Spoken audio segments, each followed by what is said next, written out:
সামাজিক যোগাযোগ মাধ্যম তোলপাড় আম মাহাদি মনসুরের অলৌকিক ক্ষমতার শিরোনামে।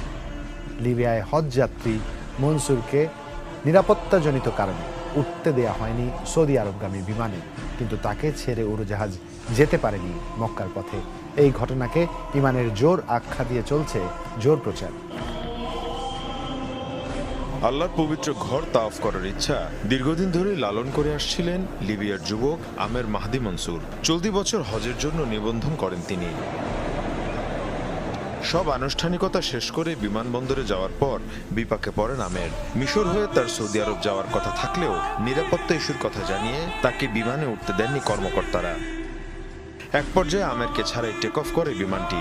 যদিও আল্লাহর উপর বিশ্বাস আর কাবাঘর তাওয়াফ করার ইচ্ছা তখনও হারাননি আমের। কর্মকর্তাদের জানান হজের নিয়ত তিনি করেছেন, তাই অবশ্যই মক্কায় যাবেন। এরপরই হয় বিস্ময়কর ঘটনা।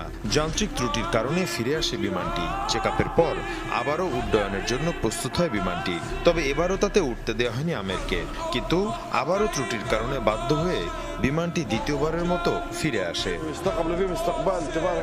এ সময় পাইলট নিজেই ঘোষণা দেন আমেরকে বিমানে না নিয়ে সৌদি আরবের উদ্দেশ্যে যাত্রা করবেন না তিনি। এরপরই লিবিয়ার যুবক আমেরকে নেওয়া হয় বিমানে। হজের জন্য যাত্রা করেন আমের।